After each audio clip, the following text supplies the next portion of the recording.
Hello there, Darren Steen here from FatLossLifestyle.com. Real excited today.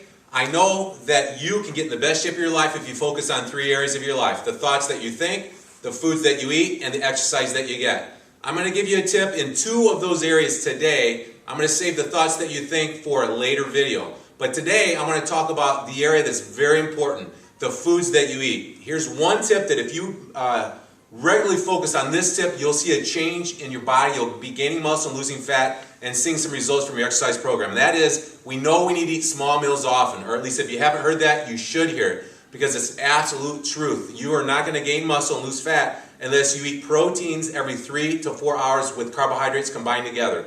The amino acids that the protein is broken down to go through the bloodstream, and they only last for 3 hours. So if you don't eat a small source of protein every 3.5 hours, you're going to go catabolic, especially you're going to eat into your own muscle. That's what catabolic means, especially if you're exercising intensely.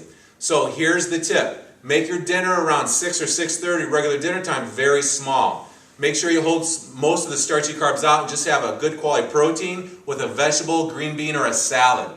Okay, maybe a fish and some vegetables and a salad.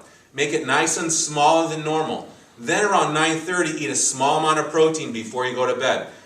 Maybe some cottage cheese, or maybe some protein that was left over from your dinner. Maybe a whey protein shake with some healthy fat in it. No carbs, but a small amount of protein right around 9:30, 3.5 hours after dinner. That's going to make you anabolic the next morning when you get up to do your cardio, or whether you do weight training that next day. So that's the tip. It's very important. The foods that you eat a small dinner with low amounts of starchy carbs, good quality protein. 3.5 hours later, eat a small amount of protein. Cottage cheese is great because it's absorbed nice and slow and steady. It's got casein protein in it. All right. The next video is the thoughts that you think. Today, I want to finish up with the exercise that you get. I got a great one. It's a combination. You can do 3 different things with this exercise. I'm going to be a little winded at the end, so I probably won't be able to talk. I want you to go down, if you're on YouTube or on my blog, and I want you to click on the link if you're interested in getting in the best shape of your life with my digital instant downloadable system. It's upgraded, it's new and improved. I'm telling you what, it's killer. I got new upgraded workouts on there. I got super advanced workouts with 3-day-a-week, 4-day-a-week, and even bodybuilder 5-day-a-week routine. And I've always had the entry-level workouts on that digital download program. It's amazing. It's a one-time fee of $47. Go down there and check it out if you're interested. Now, the exercise that you get. Grab 2 dumbbells. I got 25s here. Maybe you start out with 15 or 20 if you're just starting out. We're going to do a standing crunch and shoulder press. All right, we're going to make it more of a muscle building exercise in the first stages, and then at the end I'm going to show you how to turn it into a plyo-metric or a fat burning finisher. All right, now anytime that you do shoulder presses, whether it's one hand or 2 hand at a time, ideally Arnold Schwarzenegger coined the Arnold Press. Start with your palms facing your face at the bottom at about a 45-degree angle, and then you drive the dumbbells high and turn the palms away towards the wall that you're facing at. But down at the bottom, palms towards your face. So, this, if you ever hear someone refer to an Arnold press, it's palms in at the bottom, palms facing forward at the top. It's easier on the rotator cuff muscles, and it focuses on your shoulder, your deltoid better. For this exercise here, we're going to do one arm at a time, because with this left arm, we're going to really get into the left core and your abs right here with a side crunch. So I want you to start out with an Arnold press on this side, and I want you to lean over, and I want you to let this weight over here pull you down and crunch on your left ab. You should be focusing on your left core, your obliques, and your right shoulder. Blow, 2, and 1. You want to lean a little bit over to your left, 2, and 1. 2, and 1. 2, and 1. One more time, big breath in. Crunching right here.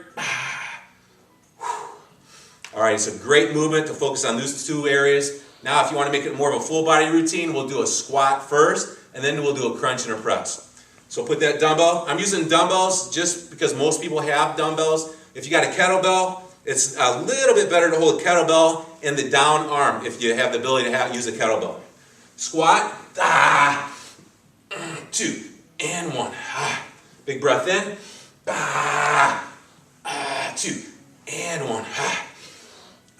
At the end of the set, 3 pulses at the bottom. 2, and 1. If you use those two exercises, it's more of a muscle building exercise focused on your shoulder, your oblique, and your legs. And typically on muscle building, bodybuilding movements, you want to get to failure on the first set around 12 or 14 reps. Add a little bit of weight, come back 2 or 3 minutes later, and come to failure in a lower rep range, maybe around 8 or 9 or 10.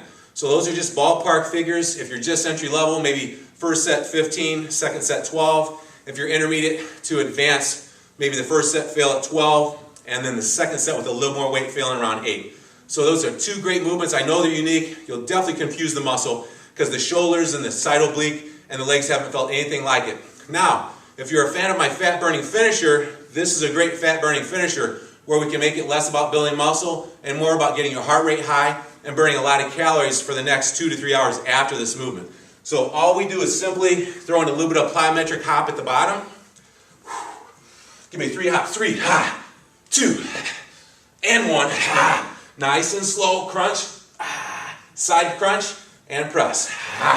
3, 2, and 1. All right, here we go. One more time. And 3, and 2, and 1.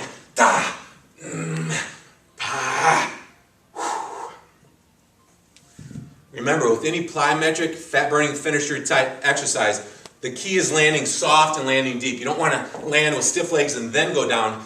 You want to land deep. And then slow it down and then do the crunch and show Arnold Press. So there you go. Go down and click on my link if you're interested in my instant downloadable digital fat loss lifestyle system. Until next week, you do have the power to change now. Go make it happen.